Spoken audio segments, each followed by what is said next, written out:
Ah, magandang umagang muli at narito uli pa rin tayo sa kusina. Supposed to be ay hindi ako mangusina ngayon, hindi ako magluluto dahil ready na lahat yung kakainin ng dalawang matanda. Kaso lang ay biglang nagkaroon ng balita na dadating daw yung anak at dito kakain. So biglaan ito tayo mag iimbento ngayon. Buti na lang at mayroon akong karning na ilabas kagabi at hihanda ko sana ito para sa Lunes. Ang mangyayari nito ngayon ay gagawin nating arosto. Ito ay karne ng turkey o takino. Ngayon. So, mabilisan, madali lang naman din itong lutuin, simple lang. At the same time ay mayroon akong beans dito. Dadagdag natin sa mga nakahanda na kahapon. Dagdag lang to sa dagdag lang sa mga leftovers na kakainin sa ng dalawang matanda araw na ito. So, sisimulan natin sa trito ng salvia at rosmarino. Nakita niyo na naman to kung paano lutuin ng ang arroz to. Ayun lang, napakadali lang. Yung wala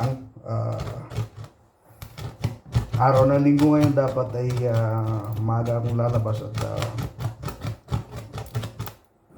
mag-o-off nga ako ng kalahating araw. Pero ito, biglaan, wala tayong magagawa. Trabaho lang, walang personalan, sabi nga nila.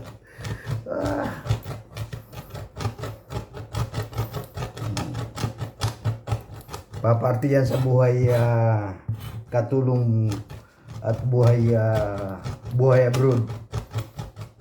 Gayon talaga. Habang ganito ka ay hindi mo sarili yung ano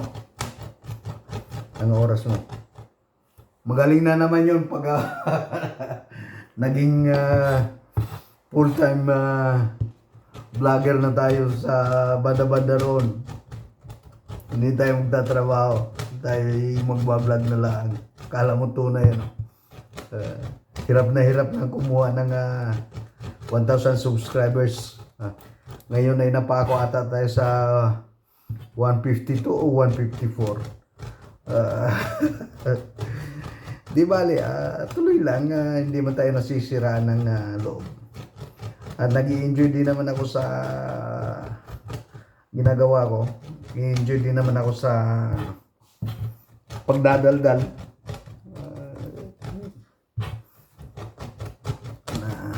Natututo din naman ako. Tulad niyan, sabi ko nga, dati ay hindi ako mahilig magkalikot ng cellphone, mga settings ng cellphone, mga kung ano man ang diferensya ng cellphone ko.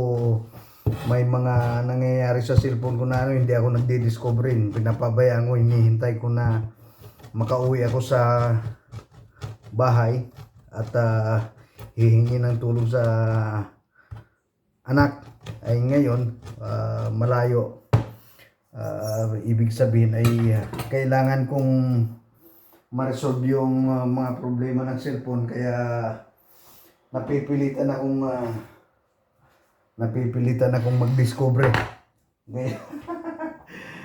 Ngayon, isa yan sa kinaganda ng kinaganda ng pag-YouTube ko. Nagkakaroon ako ng mga panibagong kaalaman. Kahapon nga gusto kong gumawa ng video. Kaso lang ay nung na ako na pipindutin ko na yung video, ang sabi ng cellphone ko ay Your internal storage is full. Sabi ko, paano? Paano ito to? Puno na, hindi. Iisa lang naman cellphone ko. Tapos, sabi ko, paano kaya ito? So, anong ginawa ko? Para makapag-video muli. Ay, nag-ano ako, tawag doon. Nag-YouTube ako. Nag-cancel ako ng mga picture. Dahil sabi ay mag-cancel ng mga picture at saka mga videos. Pero noong kinancel ko na, ay gayon pa rin. Storage is full. Ang sabi sa cellphone ay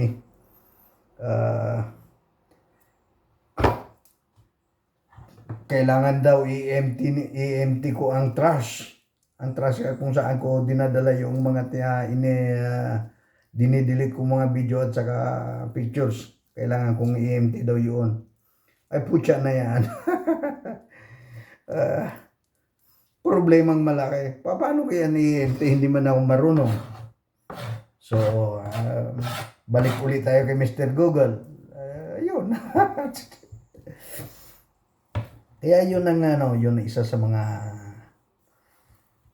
magandang bagay na nangyayari. Dahil kahit pa paano ay natututo. Tagal-tagal na nagsiselfone ngayon na nagkaka-interest. Kaya wala tayong magagawa. Sinasabi nga, mapipilitan ka talaga magano pag ikaw ay interesado sa isang bagay, mapipilitan kang aralin. Isa yan sa mga magandang bagay na dati ay hindi ko alam na kaya ko pala. Kala ko ay mananatili na lang tayo hanggang sa receive and call. Wala tanda na tayo kaya hindi, at saka ang totoo hindi lang natin ini-explore yung mga bagay-bagay kaya hindi natin natututunan. Pero kung i-explore natin at gugustuhin natin ay kaya naman pala. Kaya gayon ang nangyayari.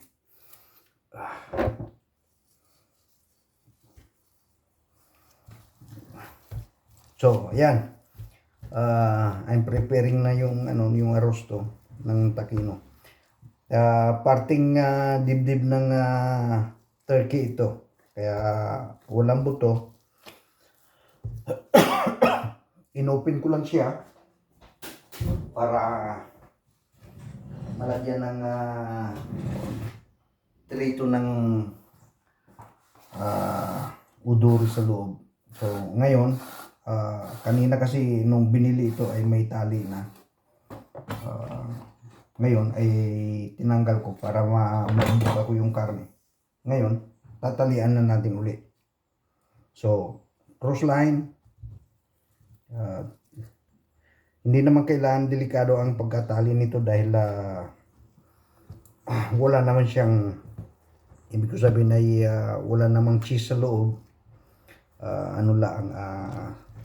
Nilagyan ko lang siya ng asin at tawag dito, tsaka herbs. So, yun lang. Kaya hindi natin kailangang gandahan talaga. Pero kung mas maganda ang pagkatali, mas okay. Yan, ganyan. Okay. Kasi pag magandang pagkatali, maganda ring hiwain. Compact. Kaya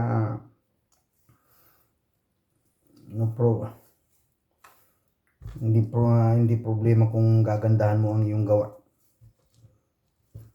Okay, pwede na yan. Ready na siya. Hayaan na lang natin siya diyan para sumuot din ang lasa ng asin sa loob ng karne. Ngayon, ang isusunod natin ay huhugasan natin ang beans. Yan. ito simple-simple din. Boiled lang naman ang gusto nila dito. Then pag nasa table na, salt and lemon lang ang gusto nila. Simple-simple. Kaya, ayun lang.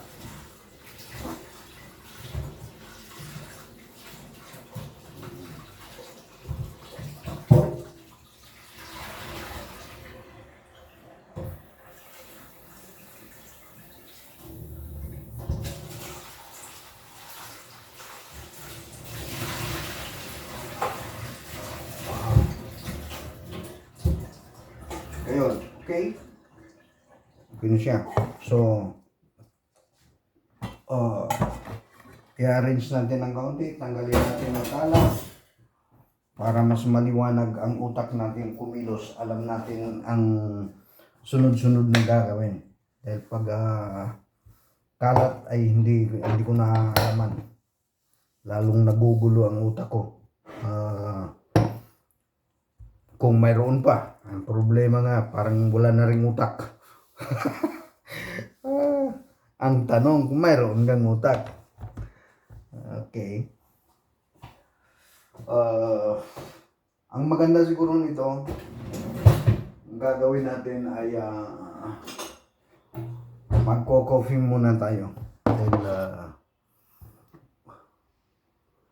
kulang tayo sa kape. Pero wala na pala. Akala ko meron pa. Talagang isang patak meron. Mamaya na lang. Gagawa na lang ulit ako. Okay. So ready na siya. Kukuha tayo ng paglulutuan.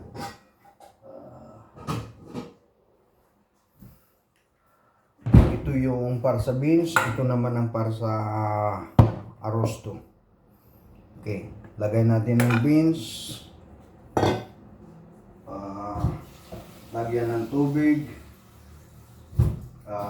Lagyan din natin siya ng sale or salt para kundi lang. Sila na lang magdadagdag sa lamisa kung pakiramdam nila ay kulang pa. Okay, then kuha tayo ng olive oil, sardili, baka naman. Ayan, sponsored.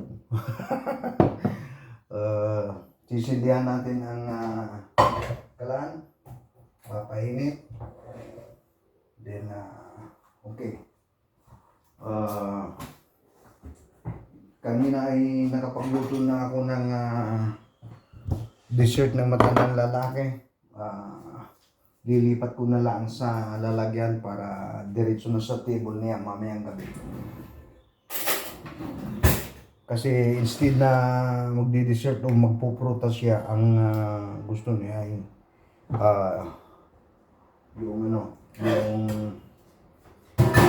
yung perakota at saka milakota. May halong prawns. Kasi ang prawns o pronya sa Italiano, hindi ko alaman nakakatulong para sa pagbabawas niya.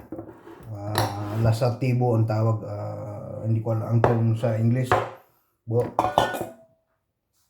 Nakakatulong para magdumi siya. Nakakapalambot ng dumi. Lasatibo. Ayun. So, ready na tayo dito. Nagpapainit na ako ng kalan at pintula para sa arrosto. Kuha tayo ng white wine at saka isa pang ingredients. Kuha tayo ng baso. Mayroon akong chicken cube.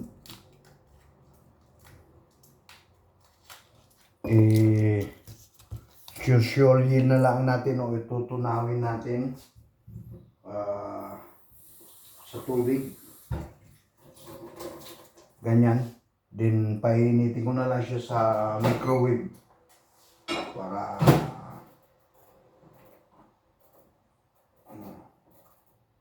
yan. Okay. Then, isang ingredients pa ay red wine para sa karne. Okay. Ganyan.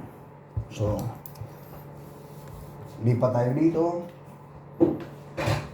Tingnan natin kung mainit na. Okay.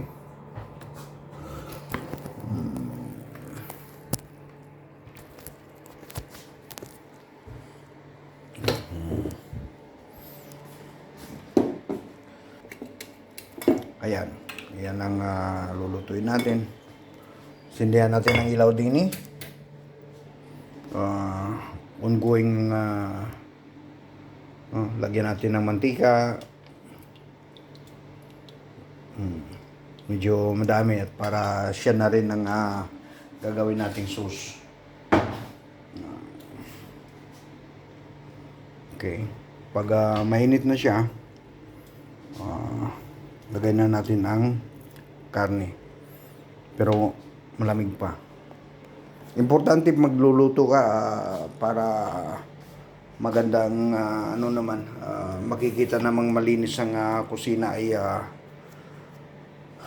ang importante yung nagagawantes ka para kahit maghawak ka ng mga karne o kung ano mang lulutuin ay may kunting hygiene. Ayan, mainit na siya. Oh, parang mahaba. Okay. So, ayan na siya.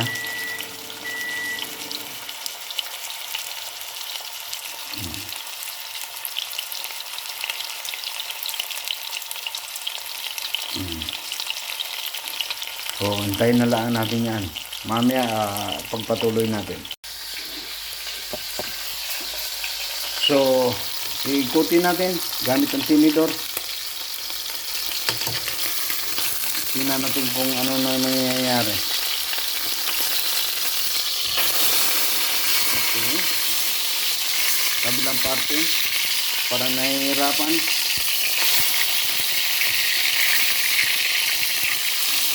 Okay. Very good na siya. Okay. Yan na siya.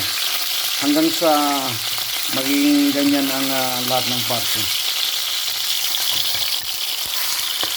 Okay. Medyo maliit yung kaldero na aking nakuha, pero okay lang yan. Okay. Kasi yung ibang pinaglulutuan ko ng ganito ay masyadong mababa, kaya hindi ko ginagamit at pag ay tumatalsik yung mantika. So ayan na siya. Naikot ko na siya sa lahat ng parte at mapula na lahat. Nalagyan ko na rin yan ng vino o white wine. Kaso lang ay parang konti. Buhusan pa natin ng konti. Okay. Tapos ipa-retira lang natin ng ang spirito ng white wine. Tapos lagay natin yung chicken cubes. Narito din yung ating beans ay tuloy na rin siya. Subukan natin. Okay. Another 2 minutes yung beans na pwede na. Manatili siyang crunchy, luto. Pero crunchy lang, wag yung overcook. Ayan. Pasensya na kayo sa ingay dahil mayroon tayong tawag doon, aspiratory o yung humihigop ng usok at saka amoy ng niluluto. Kaya maingay. Yan o siya.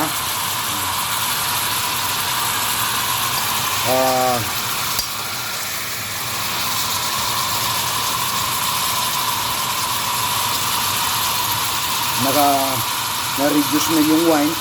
Ibuhos naman natin yung ano, yung chicken cubes para siya naman ang magluluto until na ma-reduce din niya ng gusto. At the same time, babawasan natin ang apoy, lagay natin sa minimum at dahan-dahan na siyang maluluto diyan. So, tanghalian ay secured na kahit may dumating pang isa o dalawang bisita, okay lang. Okay. So, ganyan na lang mamaya. Tingnan niyo yung big boss ko. Nahingi ng lambing. I miss Tuloy. Saluta tutti. Wow!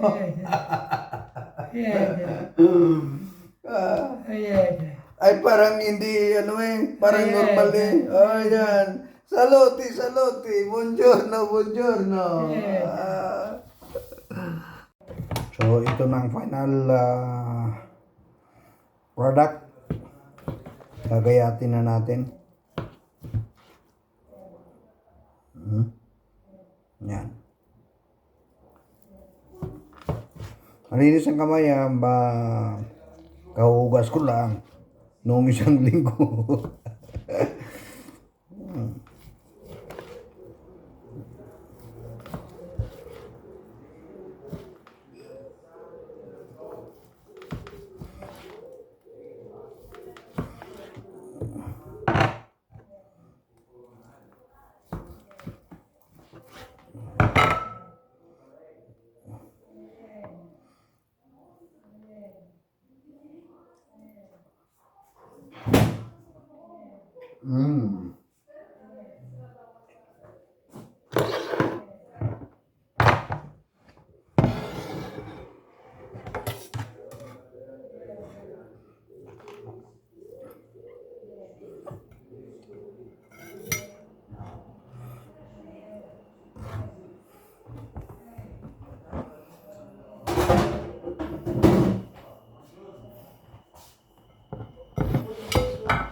Tapos lalagay natin ang kanyang sauce.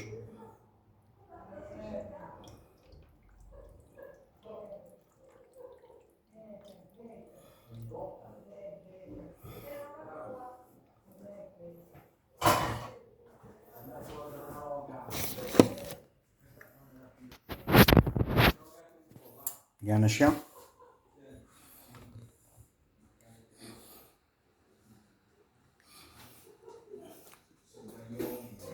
So, dadali natin sa table yung beans at saka mayroon akong leftovers kahapon. Ito yung tokiti ng verdura. Masarap ito.